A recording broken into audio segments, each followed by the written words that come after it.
네, 금동 평가사입니다. 저희 수강생분께서 의뢰해주신 물건 설명드리도록 하겠습니다. 자, 2024 타경 58264 사건입니다. 보니까, 감정가 5억 9,400인데, 5차까지 떨어졌네요. 보니까. 근데, 소유권 가등기, 선순위 가등기, 선순위 임차인. 결론적으로 말씀드리면, 들어가면 안 되는 물건입니다. 근데 왜 들어가면 안 되는지 설명드릴게요.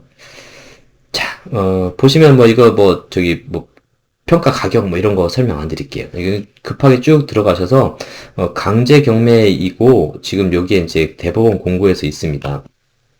등기부상 권리 또는 가처분으로 인해서 매각에 의해서 소멸되지 않는 것, 즉 매각이 결정되고 나서도 남아있는 것, 즉 납탈자가 돈을 주고 나서도 인수를 해야 되는 거가 뭔가에 대한 설명입니다.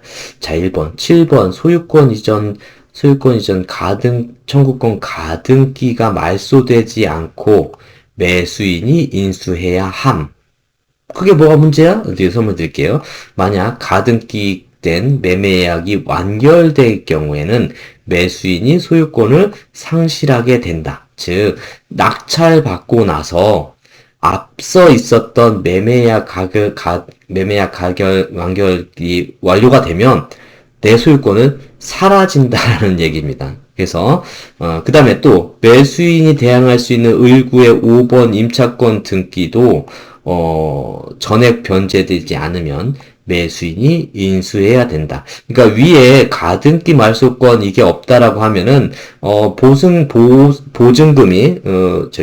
임차 보증금이 입찰 최저액 개념으로 진행이 되는데 그거보다 더 어마무시한 소유권 자체가 사라질 수 있는 그러한 물건입니다. 그래서 들어가면 관심 가져도 안 되는 물건이다 라고 이해하시면 됩니다. 이거 복잡하게 풀면 좋지 않아요? 자, 그거는 이 경매 사이트를 가르칠 정도의 실력이 있으신 분들이고 이거의 내부자들이 해결을 해야 되는 거지 일반 경매 투자자들이 들어가야 필요가 없는 물건입니다. 부동산은 많이 있습니다. 나머지 설명 넘어갈게요. 자, 그냥 요거만 보면 인수액이라고 있습니다. 인수액. 자, 인수액이라고 하는 거는 이 사람이 2억 9,200만 원을 다 주기 전까지는 점유할 권리가 있는 거예요. 그래서 이분 보증금 5억 3천에서 보증금 5억 3천을 다 받기 전까지는. 그래서 이건 제가 볼 때는 좀 작업이 된 부동산인 것 같아요. 일반인 들어가서 기웃거릴 필요는 없는 거고. 자, 그 다음에 지금 이제 요거를 등기부를 보면서 설명드릴게요. 말소기준 권리라는 거가 있고, 말소기준 권리라는 건 뭐냐면, 말소기준 권리 이후에 있는 것들은 쭉 사라진다라는 얘기인 겁니다. 그럼 그 이전에 있는 건, 안 사라지고 그냥 남아 있는 거예요. 보면은, 정남순의 소유권 이전 가등기가 되어 있다라는 거는, 이거, 말소 기준보다 앞선 거기 때문에 살아있는 거예요. 만약 이게 뒤쪽에 있다면 또 복잡하게 논리가 좀 애매할 부분들이 있어요. 근데 이건 아예 친절하게도 위에 있습니다. 들어가면 안 되는 물건입니다. 자, 보면은 여기에서 또 표현을 해주고 있어요. 말소 하고선 인수돼 있잖아요.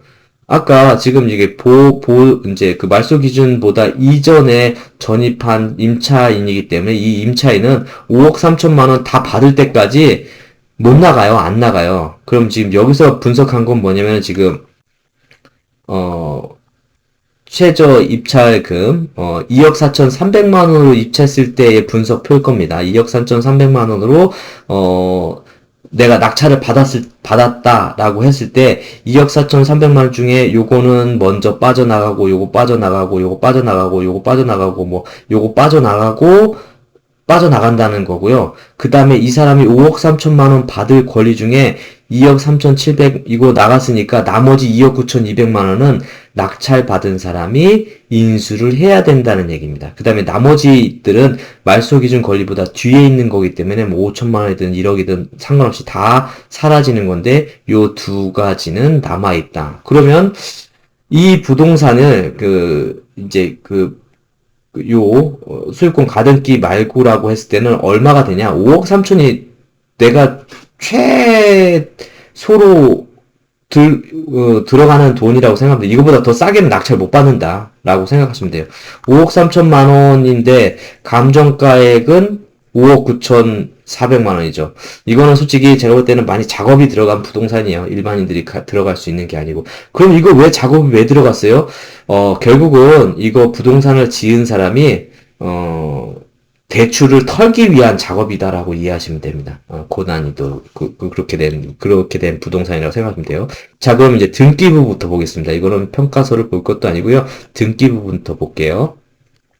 자, 등기부 보면은 자, 이 부동산의 스토리가 쭉 나와 있습니다. 이제 등기부 보는 거를 좀 설명드리면 표제부 집합 건물과 구분 건물 집합 건물 구분 건물 집합 건물이라고 하는데 그런 경우에는 지금 이렇게 돼 있어요. 표제부라는 게 있어요. 그러면 일동의 건물에 대한 표시를 설명해 줍니다. 이거는 그 건물 자체 일동 지금 5층짜리 다세대 근린 생활 시설에 대한 것이 어떻게 되어 있는 건가 그거에 대한 거고요. 그 다음에 이 구분 건물이라는 거는 밑에 토지를 깔고 앉아 있어야 돼요. 그래서 대지권에 대한 대지권 토지가 어떤 건지에 대한 설명이 쭉 나와 있습니다. 이 토지가 보니까 5-38, 34 요 토지들 그쵸? 요 토지들 전체를 기준으로 요러한 건물이 앉아 있는 거구나. 그래서 지금 얘는 이제 이 밑에 있는 토지에 대한 게 얘에 대한 거고, 이 건물에 대한 게 얘에 대한 설명이다라고 이렇게 이해하시면 돼요. 근데 여긴 보면은 이제 추가로도 나중에 설명드리겠지만, 대지권 목적, 그 다음에 이제 밑에 있습니다. 자, 그래서 표제부라는 건 여기 전체적으로 토지 건물은 어떻게 구성되어 있다라는 거고, 뒤에 중요한 거는 이제 전유 부분 건물에 대한 표시예요. 건물에 대한 표시인데, 건물은 내가 갖고 있는 건 5층 501호고, 51.14제곱미터인데, 지금 앞서 있었던 이 토지들, 요거 전체 면적이, 551인가 봅니다. 요것 중에 44만큼 대지권 비율을 갖고 있다. 그래서 소유권도 이렇게 소유권 대지권 또는 사용권 대지권 이렇게 나와 있는 거 있어요. 사용권 대지권. 자, 소유권 대지권라는 거는 이 앞에서 말씀드렸던 토지 중에서 44만큼은 내가 소유를 하고 있기 때문에 토지에 대한 문제에서는 큰 문제가 없다. 안심해도 된다라고 이해하시면 됩니다. 자, 이번 별도 등기 말소 약서는 2번 이제 여기에 별도 등기 있음 이게 없다라고 하면은 그러면 이제 빨간불 들어와서 이거는 낙찰 받아도 나중에 사용료를 내야 되거나 복잡한 관계가 있는데 별도 등기도 말소되는 거로 정리를 했네요. 그래서 토지에 대한 문제는 없다. 근데 이 물건은 그거에 대한 문제가 아니라 지금 어쨌든 소유권 보존이라는 게 있습니다. 보존이라는 거는 신축을 했을 때 이 건물은 토지는 보존이라는 게 없고 건물은 새로 지으면 보존이라는 얘기를 써요. 새로 지은 거 없던 걸 새로 나온 거니까 그 보존 즉 19년 11월 14일 날 새로 신축을 했다라는 얘기고 무궁화 신탁이 처음에 신탁 개발로 해서 한 것 같습니다. 그래서 귀속이 되고 소유권 이전이 이때 됐고 이형익님이 소유권 이전을 했나 봐요. 그 다음에 2번 신탁 말소 등기라는 거는 앞에 있었던 요 2번이 말소됐다는 얘기입니다. 여기 신탁등기 말소는 신탁등기 말소됐으니까 오케이 다 됐고 그 다음에 소유권 이전이 20년 1월 19일 날 됐나 봐요. 그래서 수탁자가 무궁화 신탁으로 또 바뀌었습니다. 무궁화 신탁으로 바뀌고 그 다음에 또 소유권 이전이 20년 4월 30일 날 또 이영익님으로 또 바뀌었네요. 그 다음에 여기는 뭐냐면 이영익님 주소가 여기 마포구 임정로 여기에서 요걸 바뀌었다라는 얘기예요. 6-1은 6번 표시 변경의 등기라는 겁니다. 그래서 지금 여러분들이 요 부기 등기된 거는 요거에 대한 다른 게 바뀔 때 하는 거고요. 제일 핵심이 이거예요. 소유권 이전 가등기. 자, 22년 8월 1일 날 매매 예약을 정남순이란 분이 이렇게 매매 예약을 했고 그 매매 예약에 대해서 이렇게 양도를 한 겁니다. 어디? 주식회사 실버 인터내셔널. 이건 솔직히 냄새가 엄청 많이 나는 물건이에요. 예, 정남순이란 분과 이영희란 분, 그 다음에 실버 인터내셔널이란 이런 관계들을 복잡하게 해보면은 동일 주체일 수도 있는데, 자, 그거는 뭐 우리 여기 경매 투자에서 따지자는 건 아니고. 어쨌든, 자, 보면은 이 소유권이라는 게 22년 8월 1일 날 기준으로 매매 예약이 된 겁니다. 자, 그러면은, 가등기는 본등기 하면은 요 순으로 바뀐다라고 하거든요. 뒤에 막 이렇게 뭐 채권자 뭐 얼마 있고 한 게 지금은 소유권이 이 이영익 님으로 되어 있지만 나중에 인터내셔널 여기가 나 소유권 등기할 거야 라고 하면은 뒤에 있었던 내가 만약 이렇게 되고 나서 쭉 지고 나서 만약 여러분들이 낙찰을 받게 되면 이 뒤에 들어가겠죠. 낙찰 받으면 이 뒤에 낙찰 해갖고서는 뭐 A라는 사람이 낙찰 받았다라고 이렇게 되는데 이 낙찰 받은 게 여기서 나 본등기 할 거야라고 하면은 뒤에 있는 게 다 사라져요.